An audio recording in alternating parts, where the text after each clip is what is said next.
വിശ്വാസമില്ലാത്ത ശത്രുവുമായി ചർച്ചയാവാം, പക്ഷേ കയ്യിൽ ആയുധം കരുതണം. ഇത് പറഞ്ഞത് ഇറാന്റെ സ്പീക്കർ ആയിട്ടുള്ള മുഹമ്മദ് ബാക്കർ ഖാലിബാഫ് ആണ്.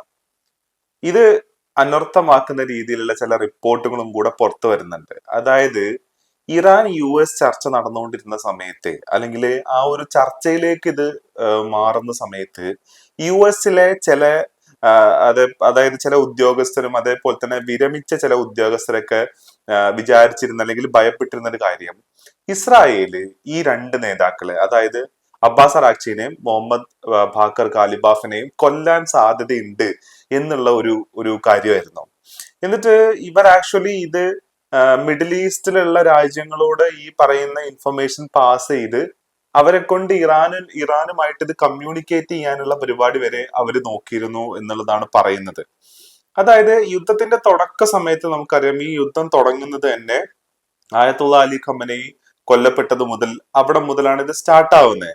അവിടെ മുതൽ സ്റ്റാർട്ട് ആവുന്നു എന്നുള്ളത് മാത്രമല്ല, ഈ നേതാക്കന്മാരെ കൊന്നുകൊണ്ട് ഒരു ഭരണ അട്ടിമറി നടത്താം എന്നുള്ള സ്വപ്നങ്ങൾക്ക് തിരിച്ചടി എന്നും പറഞ്ഞാൽ പോലെ ഇനി ഒരിക്കലും ഇറാന്റെ മേലെ അത്തരം ഒരു സ്വപ്നവുമായിട്ട് ബോംബിങ്ങിന് പോകൂല. അതേപോലെ തന്നെ ആൾക്കാരെ കൊന്നത് കൊണ്ട് യാതൊരു കാര്യവുമില്ല, പ്രത്യയശാസ്ത്രത്തെ അടിച്ചമർത്താൻ പറ്റൂല എന്നുള്ള ഒരു സാധനം അമേരിക്കക്കും അതേപോലെ തന്നെ ഇസ്രായേലിനും മനസ്സിലായ ഒരു സന്ദർഭം കൂടിയായിരുന്നു ഈ ഇറാൻ അറ്റാക്ക് എന്ന് പറയുന്നത്. അതില് അവർ അനുഭവിച്ച കുറെ അധികം കാര്യങ്ങളുണ്ട്. അതായത് ഇതിന് മുന്നേ കൊല്ലപ്പെട്ട ആൾക്കാരെന്ന് പറയുന്നത് കുറച്ചും കൂടെ സോഫ്റ്റ് സ്പോക്കൺ ആയിട്ടുള്ള ആൾക്കാരായിരുന്നു. അതേപോലെ തന്നെ ഈ അമേരിക്ക പറയുന്ന നയങ്ങളോട് അടുത്ത് നിൽക്കുകയും, അതേപോലെ നയങ്ങളോട് അടുത്ത് നിൽക്കല്ല, അമേരിക്കക്ക് ഈസി ആയിട്ട് അവരെ അമേരിക്കൻ നയങ്ങൾ അടിച്ചേൽപ്പിക്കാൻ പറ്റുന്ന രീതിയിലൊക്കെയുള്ള ആൾക്കാരായിരുന്നു. അപ്പൊ അവര് കൊല്ലപ്പെട്ടതിനു ശേഷം പിന്നീട് വന്ന നേതാക്കൾ എല്ലാവരും തന്നെ കുറച്ചും കൂടെ ഹാർഡനായിട്ടുള്ള നിലപാടെടുക്കുന്ന ആൾക്കാരായിട്ട് മാറി. അതുകൊണ്ടാണ് ഇപ്പോഴത്തെ ചർച്ചകളിൽ യഥാർത്ഥത്തിൽ ഇറാൻ ഒരു മേൽക്കോയ്മ കിട്ടുകയും ചെയ്യുന്നുണ്ട്, അതേപോലെ തന്നെ അമേരിക്കക്ക് പല കാര്യങ്ങളിൽ ലൂസൺ സംഭവിക്കുകയും കൂടെ ചെയ്യുന്നു എന്നുള്ളതാണ്. അപ്പോ ഇങ്ങനെ ഒരു കാര്യം കൂടെ നിലനിൽക്കുന്ന സമയത്താണ് അബ്ബാസ് അറാക്ചിനെയും അതേപോലെ തന്നെ മുഹമ്മദ് ബാക്കർ ഖാലിബാഫിനെ കൂടെ വധിക്കാൻ ഇസ്രായേൽ പ്ലാൻ ഇട്ടതായിട്ട് പറയുന്നത്. അതിന്റെ ഒരു ഇൻസിഡന്റും കൂടെ ആക്ച്വലി ഈ റിപ്പോർട്ടുകളിൽ പറയുന്നത് എന്താ വെച്ച് കഴിഞ്ഞാല്, ഖാലിബാഫ് ഇസ്ലാമാബാദിലുള്ള ചർച്ച കഴിഞ്ഞിട്ട് ഇറാനിലോട്ട് തിരിച്ചു വരുന്ന സമയത്ത് ഇസ്രായേലിന്റെ 2 യുദ്ധവിമാനങ്ങൾ ഈ ഇറാന്റെ അതിർത്തിയിൽ കാണപ്പെട്ടു എന്നുള്ളതാണ്. അപ്പോ അതിന്റെ അത് ഡിറ്റക്ട് ചെയ്ത സമയത്ത് തന്നെ ഈ പറയുന്ന വിമാനങ്ങൾ ഇവിടെ ഉണ്ട് എന്നുള്ളത് മനസ്സിലാക്കുന്ന സമയത്ത് തന്നെ ഈ ഖാലിബാഫിന്റെ വിമാനം വഴിതിരിച്ചു വിടുകയും അങ്ങനെയാണ് രക്ഷപ്പെടുത്തിയത് എന്നുള്ള റിപ്പോർട്ടുകളും പുറത്തു വരുന്നുണ്ട്. അപ്പോൾ അമേരിക്ക ഏറ്റവും കൂടുതൽ ഭയപ്പെട്ട ഒരു കാര്യം എന്ന് പറയുന്നത് ഇസ്രായേലിന്റെ ഈ ആക്ഷനാണ്. അതായത് ആൾക്കാരെ കൊന്നുകൊണ്ട്, നേതാക്കളെ കൊന്നുകൊണ്ട് ഒരു ഭരണ അട്ടിമറിക്ക് വേണ്ടിയിട്ട് ശ്രമിക്കുക എന്നുള്ളതാണ്. പക്ഷെ ഇവിടെ ഇസ്രായേൽ മനസ്സിലാക്കാത്തൊരു കാര്യമുണ്ട്. അതായത് ഒരു ലൈൻ ഓഫ്, എന്താ പറയാ, ഒരു ലൈൻ ഓഫ് ലീഡേഴ്സ് യഥാർത്ഥത്തില് ഇറാന്റെ ഈ സിസ്റ്റത്തില് ക്യൂലാണെന്ന് വേണമെങ്കിൽ പറയാൻ പറ്റും. അത്ര അധികം ലീഡേഴ്സ് ഉണ്ട്. അപ്പൊ ഒരാളെ കൊന്നു കഴിഞ്ഞാൽ സ്വാഭാവികമായിട്ട് ആ പൊസിഷനിലേക്ക് വേറൊരാള് വരും. ഇത് തന്നെയാണ് യഥാർത്ഥത്തിൽ ഇസ്രായേലിന് ഹമാസിന്റെ കാര്യത്തിലും സംഭവിക്കുന്നത്. അതായത് ഹമാസിനെ ഓരോ നേതാക്കന്മാരായിട്ട് ഇത്രയും കാലം കൊന്നു തള്ളിക്കൊണ്ടിരുന്നു എന്ന് വിചാരിച്ചിട്ട് ഗസയിൽ ഹമാസിനെ ഇല്ലാണ്ടാക്കാൻ ഇസ്രായേലിനെ കൊണ്ട് പറ്റിയിട്ടില്ല. അപ്പൊ ആയുധം കൊണ്ട് ആശയങ്ങളെ ഇല്ലാണ്ടാക്കാൻ പറ്റില്ല എന്ന വളരെ ബേസിക് ആയിട്ടുള്ള ഒരു കാര്യമാണ് ഇതിലൂടെ നമുക്ക് മനസ്സിലാവുന്നത് എന്നുള്ളതാണ്. ഇത് ഇസ്രായേൽ ഇന്നുവരെ മനസ്സിലാക്കിയിട്ടില്ല, പക്ഷെ അമേരിക്ക അത് മനസ്സിലാക്കിയിട്ടുണ്ട് എന്നുള്ളതാണ്. അപ്പൊ ഇസ്രായേലിന്റെ ഈ ഒരു ശ്രമങ്ങളെ അമേരിക്ക തന്നെ ഇടപെട്ടിട്ട് അത് നിർത്തിച്ചിട്ടുണ്ട്. അമേരിക്ക തന്നെ ഇസ്രായേലിനോട് ഈ കാര്യങ്ങൾ പറഞ്ഞിട്ടുണ്ട്. ചർച്ച നടക്കുന്നതിന്റെ ഇടയിൽ കൂടെ കയറിയിട്ട് ഒരുമാതിരി മറ്റോടത്തെ പണി കാണിക്കരുത് എന്നുള്ളത് അമേരിക്ക യഥാർത്ഥത്തിൽ ഇസ്രായേലിനെ വാൺ ചെയ്യുകയും കൂടെ ചെയ്തിട്ടുണ്ട് എന്നുള്ളതാണ്. അപ്പോ ഈ മറ്റേ പണി ഇസ്രായേൽ കാണിക്കുന്നതിന്റെ ഒരുപാട് ദൂഷ്യഫലങ്ങള് യഥാർത്ഥത്തില് ഈ അമേരിക്ക ആക്ച്വലി അനുഭവിക്കുകയും കൂടെ ചെയ്തിട്ടുമുണ്ട്. അതായത് ലെബനോനിലുള്ള അറ്റാക്ക്, അതിന്റെ ഭാഗമായിട്ട് അബ്ബാസ് അറാക്ചി അടക്കം നിങ്ങളുടെ വളർത്തുമൃഗങ്ങളെ നിങ്ങൾ നേരാവണ്ണം നോക്കിയില്ല എന്നുണ്ടെങ്കിൽ, നേരാവണ്ണം നിങ്ങൾ പറഞ്ഞനുസരിപ്പിച്ചില്ല എന്നുണ്ടെങ്കിൽ ഞങ്ങളുടെ പണി നോക്കും എന്നുള്ള ലെവലിലുള്ള കാര്യങ്ങൾ വരെ അബ്ബാസ് അറാക്ചി പറയുന്ന രീതിയിലേക്ക് കാര്യങ്ങൾ മാറി എന്നുള്ളതാണ്. അപ്പോ ഈ ലീഡേഴ്സിനെ കൊല്ല എന്ന് പറയുന്ന ഇസ്രായേലിന്റെ കലാപരിപാടി അബ്ബാസ് അറാക്ചിനെയും അതേപോലെ തന്നെ ഖാലിബാഫിനെയും കൂടെ തീർക്കാനുള്ള പ്ലാൻ യഥാർത്ഥത്തിൽ ഇസ്രായേലിന് ഉണ്ടായിരുന്നു എന്നുള്ള വാർത്തയാണ് പുറത്തു വരുന്നത് എന്നുള്ളതാണ്. അപ്പോ ഇതിനകത്തൊരു ഡീറ്റെയിൽ ആയിട്ട് വായിക്കുകയാണെന്നുണ്ടെങ്കിൽ ഇറാൻ വിദേശകാര്യമന്ത്രി അബ്ബാസ് അറാഗ്ചി, സ്പീക്കർ മുഹമ്മദ് ബാക്കർ കാലിബാഫ് എന്നിവർ ഏപ്രിൽ മുതൽ യുഎസുമായുള്ള ചർച്ചകളിൽ പങ്കെടുത്തിരുന്നു. ഇവർ രണ്ടുപേരെയും വധിക്കാനുള്ള പദ്ധതി ഇസ്രായേൽ ആസൂത്രണം ചെയ്തിരുന്നതായാണ് US ഉദ്യോഗസ്ഥർ വിശ്വസിക്കുന്നത് എന്നുള്ളതാണ് പറയുന്നത്.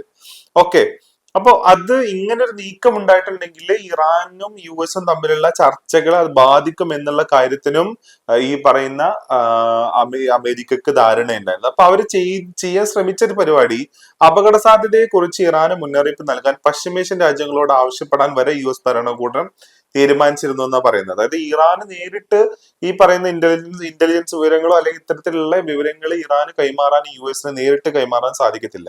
പലപ്പോഴും അത് പാകിസ്ഥാന്റെ എംബസി വഴിയാണ് കമ്മ്യൂണിക്കേറ്റ് ചെയ്യുന്നുണ്ട്. അപ്പൊ പശ്ചിമേഷ്യയിലെ വേറെ രാജ്യങ്ങൾ വഴി ഇങ്ങനെ ഒരു സാധനം ഉണ്ട് എന്നുള്ളത് കമ്മ്യൂണിക്കേറ്റ് ചെയ്യുക എന്നുള്ളതാണ്. പക്ഷെ അത് ഇതിന് മുന്നേ തന്നെ യഥാർത്ഥത്തില് ഇറാൻ ആന്റിസിപ്പേറ്റ് ചെയ്തിട്ടുണ്ട്. അതാണ് ഞാൻ നേരത്തെ പറഞ്ഞത്. ഞാൻ കാലിബാഫ് പറഞ്ഞതാണ്, ശത്രുവുമായിട്ട് ചർച്ചയാവാം പക്ഷെ ആയുധം കയ്യിൽ കരുതണം എന്നുള്ളൊരു സാധനം പറഞ്ഞത്. കാരണം ആയുധം ഇല്ലാണ്ട് ചർച്ചയ്ക്ക് പോയി കഴിഞ്ഞാൽ ഇവന്മാര് പുറകിൽ നിന്ന് കുത്തും എന്നുള്ള കാര്യത്തിൽ യാതൊരു സംശയവും ഇല്ല എന്നുള്ളതാണ്. അപ്പോ ആദ്യ കാലങ്ങളിൽ ഇപ്പോ ഈ ആയത്തുള്ള അലി ഖൊമേനി അടക്കം കൊല്ലപ്പെട്ട ആ ഒരു അറ്റാക്കിനെ യഥാർത്ഥത്തിൽ US ന്യായീകരിച്ചിരുന്നത് എങ്ങനെയെന്ന് ചോദിച്ചു കഴിഞ്ഞാല് ഇറാന്റെ തീവ്ര നിലപാടുള്ള സർക്കാരിനെ താഴെ ഇറക്കാനുള്ള ഒരു നിയമപരമായ കാര്യം, അതായത് തീവ്ര നിലപാടുള്ള ഒരു സർക്കാരിനെ താഴെ ഇറക്കാനുള്ള നിയമപരമായിട്ടുള്ള ഒരു കാര്യമാണ് ഈ ലീഡേഴ്സിനെ കൊല്ലുക എന്നുള്ളത് എന്ന നിലയ്ക്കാണ് യഥാർത്ഥത്തിൽ അവരിതിന് മുന്നേ വരെ വിശ്വസിച്ചു പോയത്. അത് തന്നെ ഹ്യൂമാനിറ്റിക്ക് എതിരാണ്. ഇവർ ഈ പറയുന്ന സോക്കോൾഡ് ഹ്യൂമാനിറ്റി, ഇവരുടെ ഒരു ഇരട്ടത്താപ്പ് എന്ന് പറയുന്നത് എക്സ്ട്രീം ലെവലാണ് കേട്ടോ. നമ്മൾ പല കാര്യങ്ങൾ അനലൈസ് ചെയ്ത് നോക്കി കഴിഞ്ഞാൽ നമുക്കത് മനസ്സിലാവും. ഇവർക്ക് താല്പര്യമുള്ള, ഇവർക്ക് ഇൻട്രസ്റ്റ് ഉള്ള, ഇവർക്ക് ബെനിഫിഷ്യൽ ആവുന്ന കാര്യങ്ങളിൽ മാത്രമേ ഇവർ ഈ ഹ്യൂമാനിറ്റിയും കൊണ്ട് കയറി വരത്തുള്ളൂ. പൂത്തുലയ്ക്കുന്ന ഡെമോക്രസിയും കൊണ്ട് കയറി വരത്തുള്ളൂ. അല്ലെങ്കിൽ ഇവർ മിണ്ടത്തില്ല ഈ കാര്യത്തിനെ കുറിച്ച്. അപ്പോ ഇപ്പോ ഇറാന് ഇത്തരത്തിലുള്ള വിവരങ്ങൾ കൈമാറാം എന്നുള്ള തീരുമാനം വരെ വരുന്നത് എന്തുകൊണ്ടാന്ന് ചോദിച്ചു കഴിഞ്ഞാല് ഈ ചർച്ചകളിൽ നിന്നും ഇത് വഴിതിരിച്ചു പോവാനും വീണ്ടും ഒരു എസ്കലേഷനിലേക്ക് പോവാനും ഇത് സാധ്യതയുണ്ട് എന്നുള്ളതാണ്. അതിന് ഒരുപാട് റീസൺസ് ഉണ്ട്. അതായത് ഇറാന്റെ ഭാഗത്ത് നിന്നുണ്ടാവുന്ന അറ്റാക്ക്, അതിന്റെ അസിമെട്രിക് റേഷ്യോ, അതേപോലെ തന്നെ അതിന്റെ ഒരു ഇംബാലൻസ്, ഇങ്ങനെ കുറെ കാര്യങ്ങളുണ്ട്. അപ്പൊ ആ ഇംബാലൻസ് നിലനിൽക്കുന്നതുകൊണ്ട് തന്നെ ഇറാനുമായിട്ടുള്ള ഒരു ഫുൾ ഫ്ലെഡ്ജ് വാറിലേക്ക് പോയി കഴിഞ്ഞാൽ അമേരിക്കക്കാണ് കൂടുതൽ നഷ്ടം. കുറെ ആൾക്കാർ ചിലപ്പോൾ ഇറാനിൽ കൊല്ലപ്പെടുമായിരിക്കും, പക്ഷെ നഷ്ടം സംഭവിക്കുന്ന യഥാർത്ഥത്തിൽ അമേരിക്കക്ക് ആയിരിക്കും എന്നുള്ളതും കൂടെയുണ്ട്. അപ്പോ ഇങ്ങനെ ചില കാര്യങ്ങളും കൂടെ ഇതിന്റെ കൂട്ടത്തിൽ ഇസ്രായേല് ശ്രമിച്ചിട്ടുണ്ട് എന്നുള്ളതാണ്. അത് തന്നെ ഏറ്റവും കൂടുതൽ ഇവർ നോക്കിയത് അബ്ബാസ് അറാഗ്ചിനെക്കാട്ടും കൂടുതൽ ഗാലിബാഫിനെ ഇല്ലാണ്ടാക്കാൻ വേണ്ടിയിട്ടാണ്. കാരണം കുറച്ചും കൂടെ ഉറച്ച തീവ്രമായിട്ടുള്ള ചില നിലപാടുകൾ ഇറാന്റെ ഭാഗത്ത് നിന്ന് എടുക്കുന്നത് യഥാർത്ഥത്തിൽ കാലിബാഫാണ്, അബ്ബാസ് അറാഗ്ചിനേക്കാളും കൂടുതലായിട്ട്.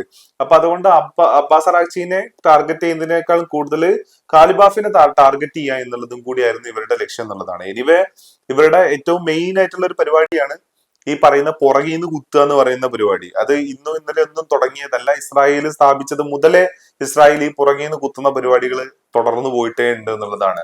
അപ്പൊ അമേരിക്കക്കും കൂടെ പണിയാവുന്ന രീതിയിലുള്ള ഒരു കുത്താനായിരുന്നു യഥാർത്ഥത്തിൽ ഇസ്രായേൽ ശ്രമിച്ചുകൊണ്ടിരുന്നത്. പക്ഷെ അത് ഏതെന്തല്ലോ കാര്യങ്ങൾ കൊണ്ട് അത് തടസ്സം നിൽക്കുകയും അതേപോലെ തന്നെ MOU നിലവിൽ വരികയും കൂടെ ചെയ്തു എന്നുള്ളതാണ്. അപ്പൊ ഇനി ഇതേപോലെ കുത്താനാണ് പരിപാടി എന്നുണ്ടെങ്കിൽ കുത്താൻ ഓങ്ങിയതേ ഇനിയിപ്പോ ഓർമ്മ ഉണ്ടാവുള്ളൂ, പിന്നെ കുത്താൻ കൈ ഉണ്ടാവില്ല എന്നുള്ള അവസ്ഥയിലോട്ട് ഇസ്രായേൽ മാറും എന്നുള്ളതും കൂടിയാണ് പറയാനുള്ളത്.